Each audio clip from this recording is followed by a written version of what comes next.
used to appoint market police. And the market police will be moving around in the market. And if anyone was caught with money which was not the correct weight or purity, right there in the market you would be tried, right there in the market you would be sentenced, right there in the market you would be punished.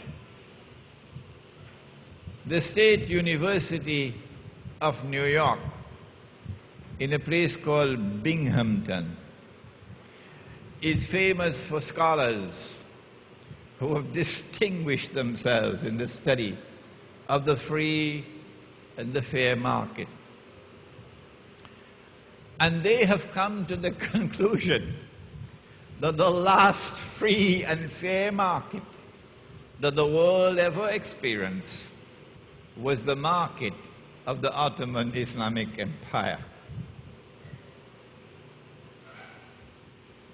When the strange and mysterious alliance took place between European Jews and European Christians, that strange and mysterious alliance created modern Western civilization, the modern West.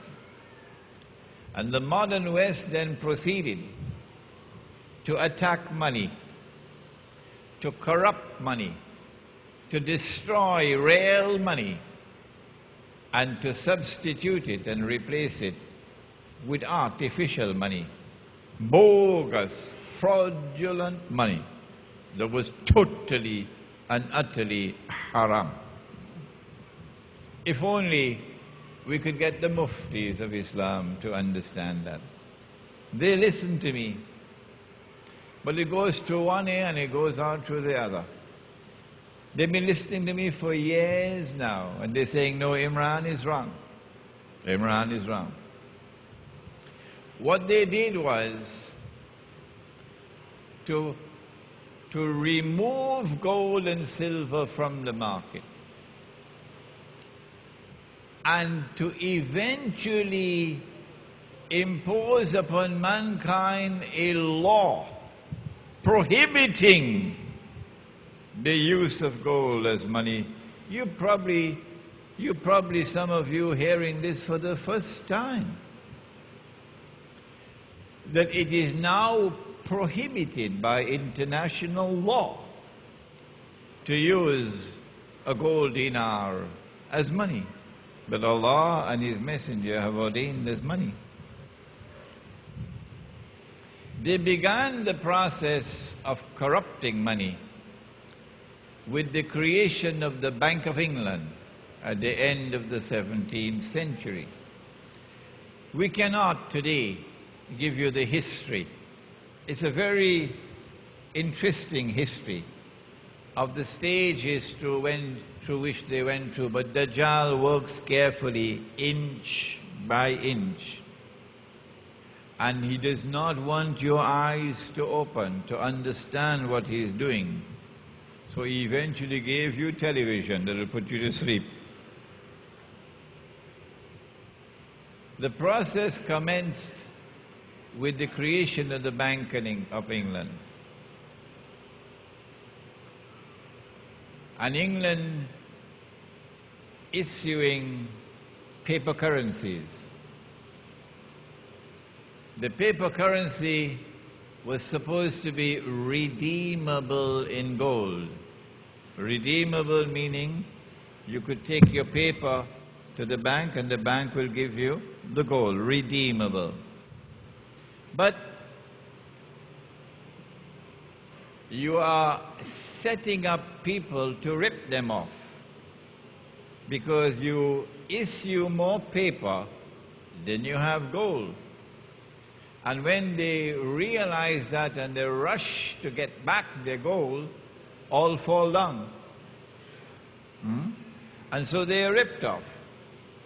And this happened within a few years of the creation of the Bank of England.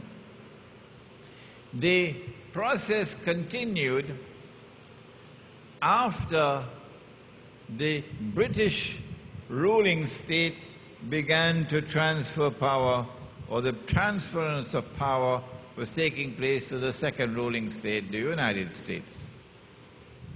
The US dollar is redeemable in gold at 20 US dollars for 1 ounce of gold. But somewhere around, must have been 1926 or 27, if I'm wrong, correct me, the Federal Reserve was created. Somewhere around there, the Federal Reserve, a private bank, which seeks to impersonate a national bank, a state bank, private bank. And then suddenly the US government does something strange at the behest of the Federal Reserve. In April of 1931, most Americans don't know this. In April of 1931, the US government declared the use of gold, to keep gold coins and gold bullion to be illegal. In other words, they demonetized gold. Gold is no longer legal tender.